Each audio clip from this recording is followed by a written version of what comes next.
Hey, what's up guys? Every single day I get asked how do I make money, and the only way I make money is through PVMing, which means player versus monsters. So I thought to answer all of you guys' questions, I will make a top 10 money making method from PVMing. I really do not want to make an estimate money per hour on these methods, as the money per hour will change as time passes, and it could also depend on how fast you kill whatever is required to be killed for the method. So instead I will be talking about what items are significant and will make you the most money from the different methods. Also, there might be other methods out there that turns out to be better than the ones I'm showing you in this video, but this is personally my top 10 favorite ways of making money, so let's get into it.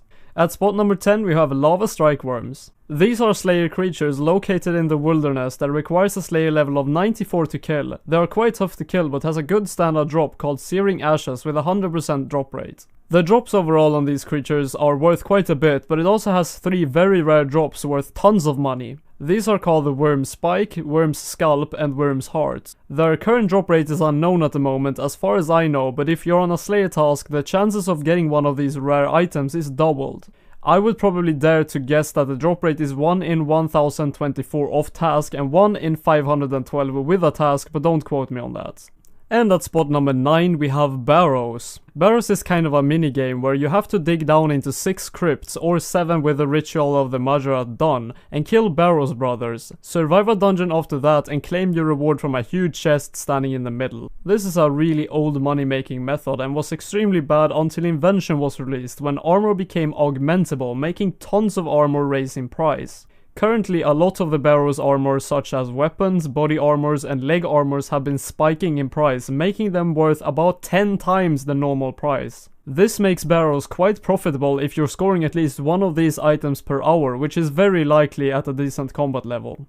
For spot number 8 we have Muspas. This is the first method that actually requires a quest to use. The quest is called Fate of the Gods and is quite a tricky quest, but should not cause too much problems. When the quest is completed you gain access to a platform with fast spawning slug looking Muspas, which has a good standard drop table but no rare drops worth a lot of money. This is all consistent money and will make you money here even if you're extremely unlucky. Most of the money you get here comes from rune items and dragon mace drops. However, if you want to make some extra money, you can pick up the Muspa spines they drop and make them into Nightmare Muspa pouches. These actually do sell for quite a bit. I think the last time I tried selling one it sold for about 40k, so it's not too bad. At spot number 7 we have Gladius. These are Slayer creatures that require a Slayer level of 81 to kill. They can only be killed by using ranged, and they have a good standard drop table that will for sure make you a decent amount of money without any rare drops. They do however have a few rare drops, being the Sarenic Scales, the Ascension Keystones, and they can also drop Ascension Grips while you're killing them on a Slayer task.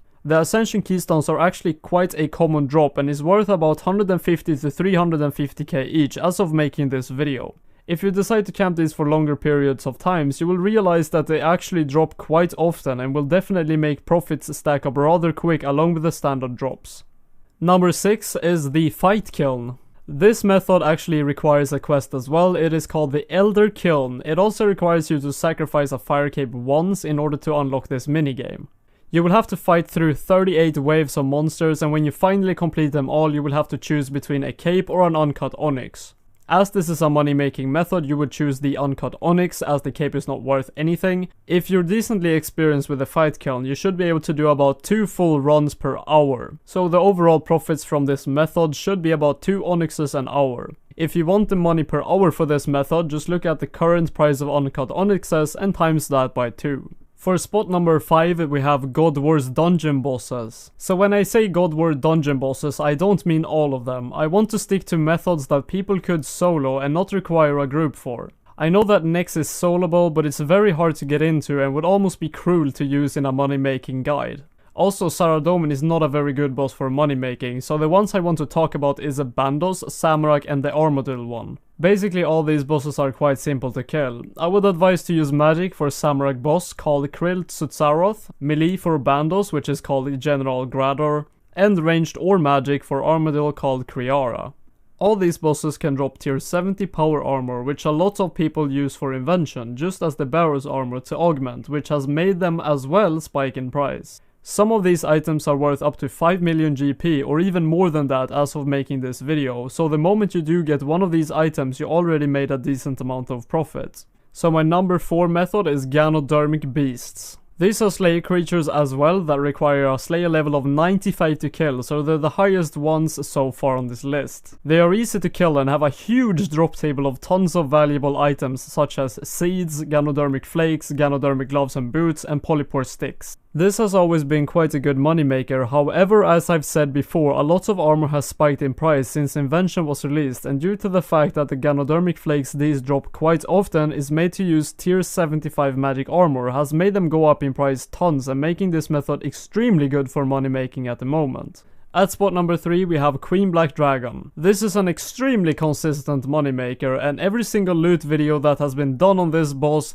is almost exactly the same. This is probably the only creature I can set a money per hour for, and the most experienced players can kill this boss within about 2 minutes, making it possible to get about 25 kills an hour with banking and looting included. Each kill for this boss is about 200 to 250k profit, so at this rate you will be making 5 to 6 million an hour. The money per hour will also spike up if you do manage to get a Draconic Visage, which I believe has a drop rate of 1 in 100 kills. At spot number 2 we have Nihils. Oh man, the fact that I decided to put this into the video will most likely get me a few dislikes, as this is an extremely good moneymaker, but people want to keep it as hidden as possible. Let's be real though guys, there is already a tons of loot videos and guides on killing this, another one won't do much. This is yet again another Slayer creature which requires both a Slayer level of 76 to kill and the Fate of the Gods quest completed.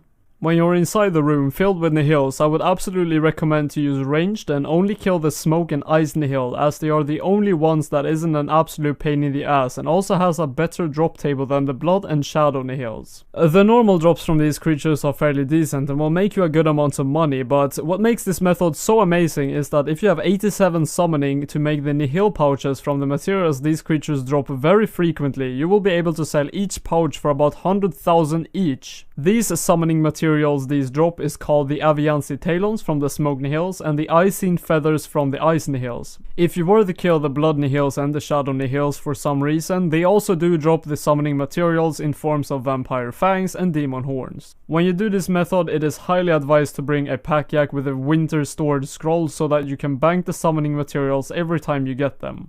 And at last, for number 1, we have our Raxor. This is by far my favorite way of making money, but it's also very hard of a method to get into. I have a basic guide on my channel which will be linked in the description, which should be enough to help you get your first kills on this boss and get more used to the fight. Overall though, this boss will almost every kill give you a valuable reward when killed. However, what makes you the big money here is the spider leg pieces and the spider's eye, spider's fang and the spider's web. All of these items are used to make the tier 90 Noxious weapons, which is debatable to be the best weapons in game as of now. If you manage to combine 3 different spider leg pieces from this boss and make a full spider leg, you can sell it for well over 100 million GP.